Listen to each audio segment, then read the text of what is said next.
నమస్తే. ప్రస్తుతం మనతో పాటు సీనియర్ జర్నలిస్ట్ దాము బాలాజీ ఉన్నారు. ఆయనతో మాట్లాడదాం. నమస్తే సార్. నమస్తే.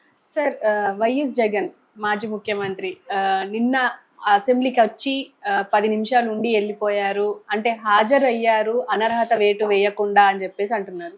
ఇప్పుడు ఆ సంతకం చెల్లదు అని చెప్పేసి కూడా అంటున్నారు. అసలు ఏం జరుగుతుందంటారు సార్? ఈ జగన్ అసెంబ్లీ హాజరు మీద ఒక పెద్ద డిబేట్ జరుగుతుంది అక్కడ ఆంధ్రప్రదేశ్లో. జగన్ ఏమో నా 11 మంది ఎమ్మెల్యేలు ఉన్నారు, ప్రతిపక్షం అంటే నేనే కదా, వైసీపీనే కదా ప్రతిపక్షం, ఇంకెవరైనా ప్రతిపక్షం ఉన్నారా, ప్రతిపక్షం నేనే కాబట్టి నాకు ప్రతిపక్ష హోదా ఇస్తే అప్పుడు నాకు ఎక్కువ టైం దొరుకుతుంది అసెంబ్లీలో ప్రజల సమస్యలు మాట్లాడడానికి. నేను నాకు ప్రతిపక్ష హోదా ఇస్తే వస్తాను, ప్రజల సమస్యలు చర్చిస్తాను.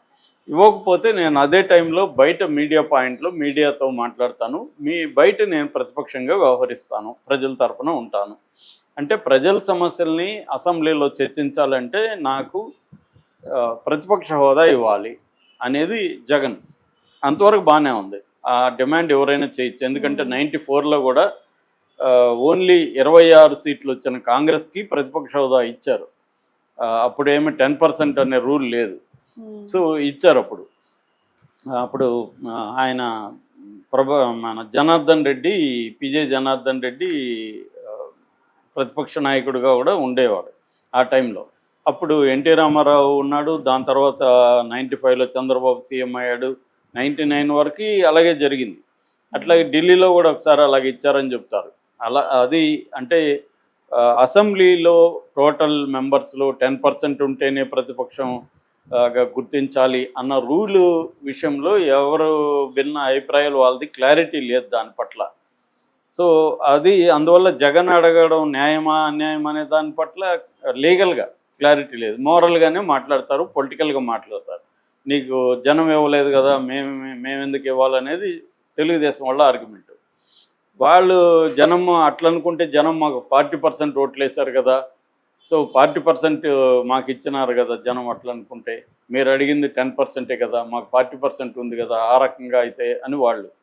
పవన్ కళ్యాణ్ ఏమో అలాంటి రూల్ జర్మనీలో ఉంది కాబట్టి మీరు జర్మనీకి వెళ్ళండి అని ఆయన అంటున్నాడు. సో ఇక్కడ ఇద్దరు కూడా పొలిటికల్గానే బిహేవ్ చేస్తున్నారు. నిజానికి వీళ్ళకి ఇస్తే ఏమవుతుంది, ఇద్దాము వచ్చి మాట్లాడి ఏమవుతుందని వీళ్ళు అనుకోరు, పొలిటికల్గానే డీల్ చేయాలి. జగన్ కూడా ఇవ్వకపోతే ఏంటి, మనకు 1 మినిట్ ఇస్తే 1 మినిటే మాట్లాడదాము అని జగన్ అనుకోడు. సో ఈ ఇద్దరు కూడా పొలిటికల్గానే ఆలోచిస్తున్నారు. జగన్ ఎందుకు భయపడుతున్నాడు అనుకున్నప్పుడు అది అందరికీ తెలిసిన విషయమే. అవమానకరంగా మాట్లాడతారు, జగన్ని హేళన చేస్తారు.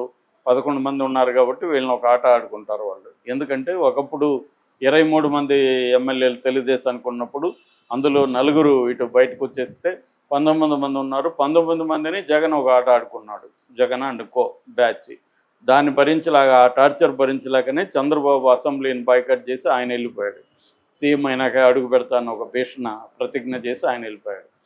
అంతకుముందు కూడా జగన్ని కూడా వాళ్ళు ఆడుకున్నారు. 67 మంది ఉన్నప్పుడు 23 మంది ఎమ్మెల్యేలని తన వైపు తీసుకొని తెలుగుదేశం కూడా ఆడుకునింది. దాంతో జగన్ కూడా అప్పుడు అసెంబ్లీని బాయ్కాట్ చేసి పాదయాత్రకు వెళ్ళిపోయాడు. సో అసెంబ్లీ అనేది ఒక కామెడీ లాగా అయిపోయింది తప్ప అదేమి సీరియస్గా ఎవరికి లేదు దాన్ని. ఇక్కడ కూడా ఇప్పటివరకు కేసీఆర్ అసెంబ్లీలో అడుగు పెట్టలేదు. కేసీఆర్ పరిస్థితి వేరే అనుకోండి, ఆయన సీఎంగా ఉన్నప్పుడు కూడా సెక్రటేరియట్లేక ఇప్పుడు అడుగు పెట్టలేదు. సో ఆయన పరిస్థితి వేరు. ఇది ఇప్పుడు. సో దీంతో ఇప్పుడు ఏం చేశారంటే అక్కడ పైగా చంద్రబాబు ఈసారి తెలివిగా ఏం చేశాడు, జగన్ని బండబూతులు తిట్టే ఇద్దరిని స్పీకరు, డిప్యూటీ స్పీకర్గా పెట్టాడు. అయ్యన్న పాత్రుడు ఎలా తిట్టేవాడో జగన్ని చూసాం. అతను సైకో అని, వాడు వీడనే, సీఎం అయినా కూడా వాడు వీడనే మాట్లాడేవాడు, ఇంకా బూతులు మాట్లాడేవాడు పబ్లిక్గా. ఇక రఘురామకృష్ణరాజు అయితే చెప్పాల్సిన పని లేదు, రోజు ఆయన రచ్చబండ అని చెప్పి జగన్ను ఉతికి ఆరేసేవాడు. సో ఇలాగే వాళ్ళిద్దరిని ఇప్పుడు తెచ్చిపెడితే వాళ్ళిద్దరు గమ్మున ఉండరు కదా, జగన్ ఆడుకుంటారు కాబట్టి జగన్ వెళ్ళట్లేదు. ఇది జగన్కు ఉండే సబ్జెక్టివ్ కండిషన్. సో అందుకని వాళ్ళు ఎవరని తెలిసి డిమాండ్ పెడుతున్నాడు జగన్. వాళ్ళు ఎవరని జగన్కి తెలుసు, ప్రతిపక్ష హోదా ఇవ్వరు కాబట్టి ఇస్తే వస్తా అంటాడు. ఇవ్వరు కదా ఎలాగూ, కాబట్టి మనం పోయే పరిస్థితి ఉండదు. పోయే పరిస్థితి లేకపోతే అవమానాల నుంచి తప్పించుకోవచ్చు అనేది జగన్కున్న ఇది. దీన్ని తెలుగుదేశం ఏం చేయాలనుకునిందంటే వీడిని ఏదో ఒక రకంగా రప్పించి ఇతన్ని ఒక ఆట ఆడుకోవాలనేది తెలుగుదేశంకి ఉంటుంది. ఇతను ఎస్కేప్ అయిపోతున్నాడు ముందు నుంచే అనేది వీళ్ళకు ఉంది. అందుకని వీళ్ళు ఏం చేశారు, 60 రోజుల రూల్ ఒకటి తీసుకొచ్చారు. 60 రోజులు వర్కింగ్ డేస్ కానీ అసెంబ్లీకి హాజరు కాకపోతే అతన్ని అనర్హుడిగా ప్రకటించవచ్చు అనేది లీగల్గా ఉందని. దీని మీద కూడా భిన్నాభిప్రాయాలు ఉన్నాయి.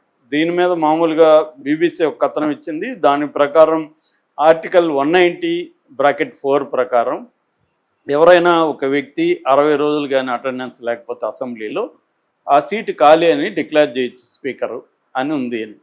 దీన్ని కౌంటర్ చేసేవాళ్ళు for example Kona Raghupathi deputy speaker YCP అతనేమంటున్నా అంటే లేదు ఆ రూల్ ఉంది కానీ దానికి మళ్ళీ సవరణలు చేశారు.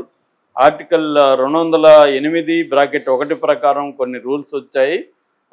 2007 మార్చి 30లో మండలి పునర్నిర్మాణం జరిగినప్పుడు కొన్ని రూల్స్ మారాయి. ఆ రూల్స్ ప్రకారం 60 రోజులు అనేది అసలు 60 రోజులు రెగ్యులర్గా జరగదు సభ. 60 రోజులు రెగ్యులర్గా జరిగితే కదా ఈ రూలు, కాబట్టి ఇది రూల్ వర్తించదు అని వీళ్ళు అంటున్నారు. కానీ ఈయనెవరు యనమల గతంలో స్పీకర్గా ఉన్నాడు. ఆయన ఏమంటున్నా అంటే ఈ రూల్ అయితే ఉంది, స్పీకర్ అనుకుంటే అతను అనర్హుడిగా ప్రకటించవచ్చు, but it is not that easy.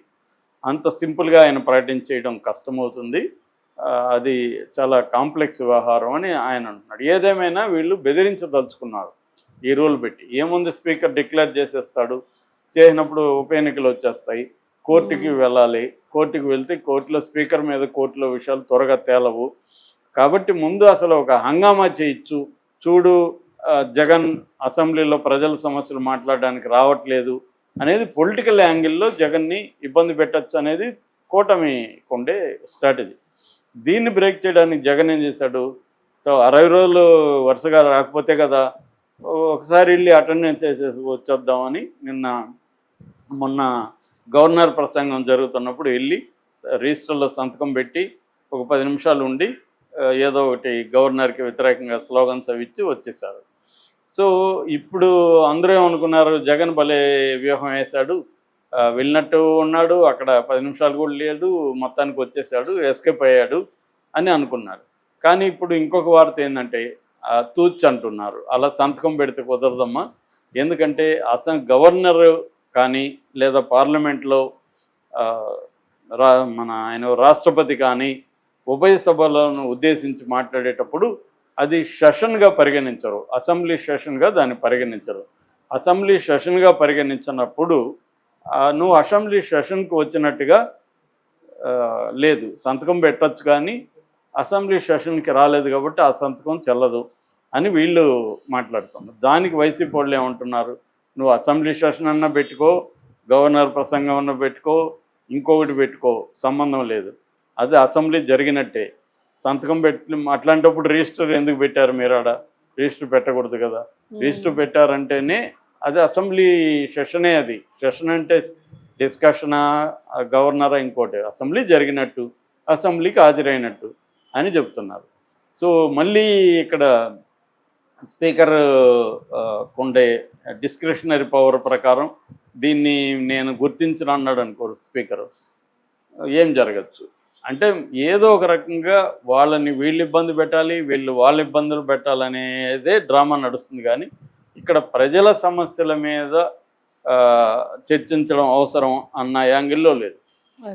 ఇదే జరుగుతుంది. జగన్ అయినా అదే వాడుకుంటున్నాడు. జగన్ ఏం చేయాలి, మామూలుగా పొలిటికల్గా కూడా జగన్కి ఏది మంచిది, అసెంబ్లీకి వెళ్ళి తన అవమానాలు ఒకవేళ చేస్తే గురైతే ప్రజల్లో సింపతి వస్తుంది, కానీ దానికి రెడీగా లేడు. గతంలో చంద్రబాబు కూడా వెళ్ళిపోయాడు కాబట్టి చంద్రబాబు కూడా ఇప్పుడు జగన్ అనే అర్హత వీళ్ళకి కూడా లేదు.